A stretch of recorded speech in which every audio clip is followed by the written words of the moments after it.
With 83 days left until the long-awaited start of the FIFA World Cup, your habitual club soccer action takes a bit of a breather to give way to the last international break before the end of the current season.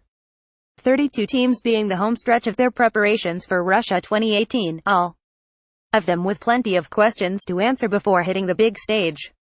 This midweek, 90 minutes bring to you a special edition of the Top 5 previewing watch to watch for this upcoming international break. Point 1. Life without Ney. Friday marks the beginning of a new process Brazil fans would rather not be subjected to. From this point on starts Brazil's process of adjusting to life without their superstar, Neymar, injured since that fateful February 26 night in Paris. But because Brazil is Brazil, there are options aplenty for Manger Tight to utilize and explore to make up for the absence of the PSG star. 3 of Philippe Coutinho, Willian, Douglas Costa, Roberto Firmino, Tyson and Real Sociedad's William Jose will likely start for the Canarina when they face host country Russia at Luzhniki Stadium in Moscow.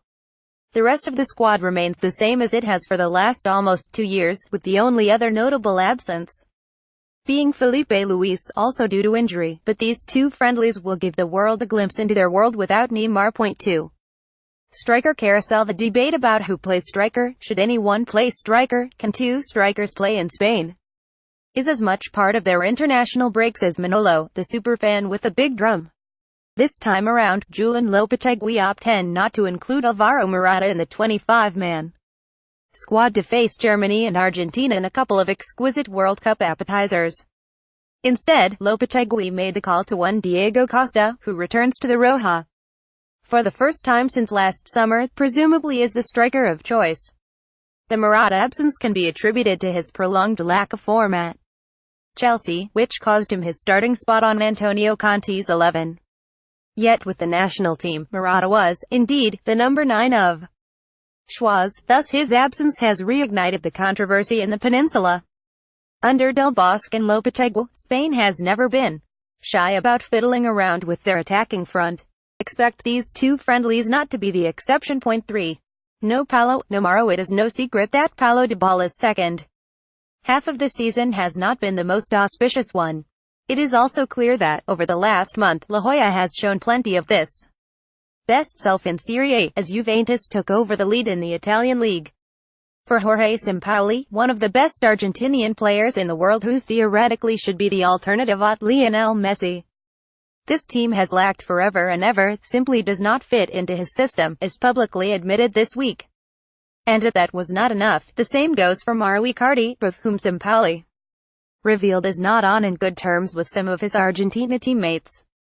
With less than 3 months until the World Cup, Sampaoli has his work cut out for him as he is still trying to figure out his preferred Argentina side. Doing without the talent of Dybala and Icardi cannot help matters. Point 4. Fire with fire. If these friendlies are about individual matchups, there is not bigger one this break than the clash of two of Europe's scorching hot goal scorers. Golden Boot leading Mohamed Salah will face off with Cristiano Ronaldo, as Egypt and Portugal are set to do battle this Friday in a match that promises some serious fireworks. Both superstars all but mirror each other in terms of their roles on their respective national teams. They are, by far, their country's best players, carrying them to their current success, and expected to do the same in Russia. Ronaldo always suffered the lack of a supporting cast to help him and Portugal to win something, until Euro 2016 at least. Salah led the generation, broke Egypt's World Cup drought that was decades in the making, but remains the only world-class talent in the country.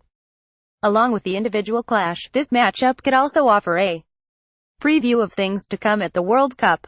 With Egypt being part of Group A, and Portugal being in Group B, Friday's game could perfectly be a taste of some World Cup round of 16 action. Point 5.